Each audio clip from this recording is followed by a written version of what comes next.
Hello friends, welcome to my YouTube channel Prem colour learnings. अगर आप इग्नू के स्टूडेंट्स हैं और अपने टर्म एंड एग्जाम्स में अच्छे मार्क्स लाना चाहते हैं तो ये वीडियो आपके लिए है। आज मैं आपको इजी टिप्स बताऊंगी जिससे आप स्मार्ट तरीके से पढ़ाई कर सकें, एक बेटर आंसर लिख सकें और अपने इग्नू एग्जाम्स इजीली पास कर सकें। इस वीडियो को लाइक करना ना भूलें। अगर आप चैनल पर न्यू हैं तो चैनल को सब्सक्राइब करें और बेल आइकॉन को प्रेस करें ताकि आपको इग्नू से जुड़े सारे स्टडी टिप्स मिलते रहें। तो अब हम बात करते हैं इग्नू एग्जाम राइटिंग टिप्स। ठीक है, तो सबसे पहला पॉइंट है बिफोर द एग्जाम। तो आपको एग्जाम स्टार्ट होने से पहले सबसे पहले अपने क्वेश्चन पेपर को केयरफुली रीड करना है। Then attempt known question first. आपको जो क्वेश्चन सबसे ज़्यादा अच्छे से आते हैं आपको सबसे पहले उन्हीं क्वेश्चंस के आंसर्स लिखने हैं। Follow word limits. आपके क्वेश्चन पेपर में एक नोट वाला ऑप्शन दिया होता है जहाँ पे आपको वर्ड लिमिट्स मेंशन होती है, तो आपको उसी वर्ड लिमिट्स के अकॉर्डिंग अपने आंसर्स को लिखना है। ठीक है, वाइल राइटिंग द आंसर्स। जब आप आंसर्स लिख रहे हैं तब आपको क्या फॉलो करना है? Structure your answer. तो आपको अपने आंसर को एक स्ट्रक्चर वे में प्रेजेंट करना है। जैसे कि आप सबसे पहले इंट्रो लिखेंगे। इंट्रो यानी कि प्रस्तावना भी बोलते हैं हिंदी में। ठीक है, आपको जस्ट अपने आंसर का इंट्रो देना है और बॉडी, इसमें आपको जो है मेन कंटेंट लिखना है आपके आंसर का। ठीक है, फिर है आपका कंक्लूजन। कंक्लूजन में आपको निष्कर्ष, इसका मतलब निष्कर्ष होता है, ये भी आपको 3 to 4 लाइन्स में एक्सप्लेन कर देना है। ठीक है, कि आपके आंसर का मेन जो कंक्लूजन है वो क्या निकला। ठीक है, फिर है आपका हाईलाइट की पॉइंट्स।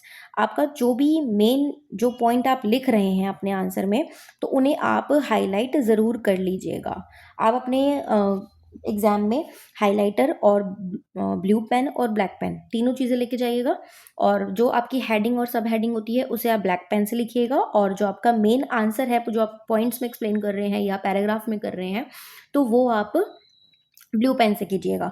और कोशिश कीजिएगा कि आप ज़्यादा से ज़्यादा पॉइंट्स में आंसर लिखें, पैराग्राफ्स में ना लिखें। ठीक है, यूज़ सिंपल लैंग्वेज। आप जिस भी लैंग्वेज में एग्जाम दे रहे हैं, फॉर एग्जांपल जैसे आप इंग्लिश में एग्जाम दे रहे हैं या फिर हिंदी में, तो आपकी जो लैंग्वेज है वो बुक्स की नहीं होनी चाहिए। बिल्कुल सिंपल लैंग्वेज में आपको अपने आंसर्स को एक्सप्लेन करना है। ठीक है, फिर है ऐड एग्जाम्पल्स एंड डायग्राम्स। आप जो भी आंसर लिख रहे हैं उसमें एग्जाम्पल्स जरूर ऐड कीजिएगा। ठीक है, और साथ साथ आप अपने अगर आपका कोई एग्ज़ाम ऐसा है जिसमें आपको डायग्राम की नीड है बनाने की, तो आप उसमें डायग्राम ज़रूर बना के आइएगा। ठीक है, और डायग्राम के अलावा आप अपने आंसर्स को फ्लो चार्ट में भी एक्सप्लेन कर सकते हैं। ठीक है, तो फ्लो चार्ट जैसे आप जानते ही हैं, फ्लो चार्ट जैसे आपने एक मेन बॉक्स बनाया जिसमें आपने हेडिंग लिखनी है, और फिर जो ये आपके टाइप्स है जैसे किसी चीज़ का, तो वो आपको ऐसे करके फ्लो चार्ट में एक्सप्लेन कर देना है। ठीक है, तो ये हो गया। फिर है टाइम मैनेजमेंट। टाइम मैनेजमेंट का आपका बहुत बड़ा रोल है आपके एग्जाम में।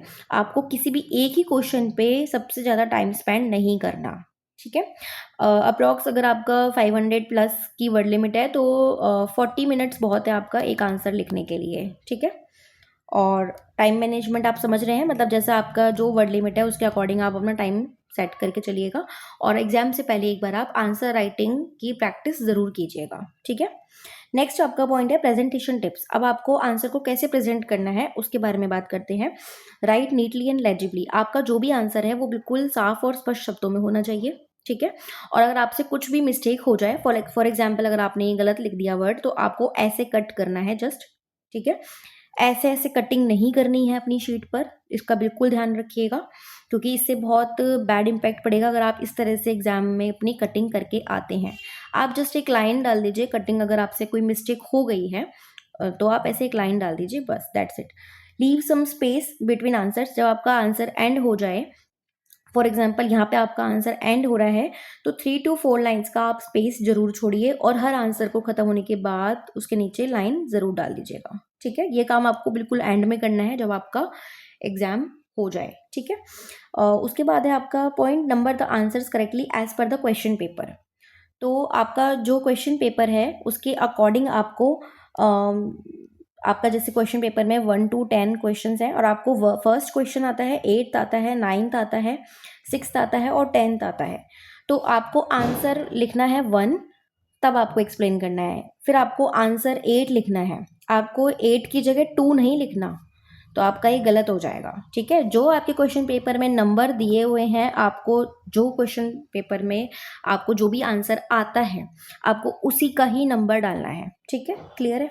फिर है आफ्टर राइटिंग। राइटिंग मतलब आपका एग्जाम जब हो जाए उसके बाद आपको क्या फॉलो करना है, check recheck if you missed any small question. आपको अपने जो शीट है उसको एक बार रीचेक ज़रूर कर लेना है कि आपने कोई क्वेश्चन का आंसर मिस तो नहीं कर दिया है या कोई पॉइंट आपसे छूट तो नहीं गया है, वो ज़रूर ध्यान से आप चेक ज़रूर कर लीजिएगा। ठीक है, ensure your roll number and details are filled correctly. आपकी इग्नू के एग्ज़ाम में एक फ्रंट शीट मिलती है, मतलब उसमें अटैच्ड होती है आपकी शीट में ही।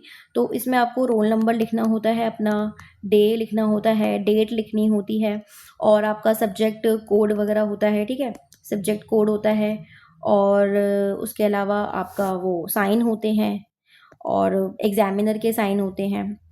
ठीक है, और प्लस एक स्टैम्प भी लगती है इग्नू की। ठीक है, तो आपको ये ज़रूर चेक कर लेना है कि ये सब फिल है या नहीं करेक्टली। ठीक है, अगर ये फिल नहीं है, अच्छे से आपने नहीं डाला कुछ भी या कुछ मिस हो गया है तो आप उसको ठीक कर लीजिएगा या अपने एग्जामिनर से बात कर लीजिएगा। ठीक है, तो that's all for today. I hope these tips help you do better in your IGNOU exams. If you liked this video, please like, share and subscribe. Comment below which IGNOU related topic you want me to make next. I will make videos for it.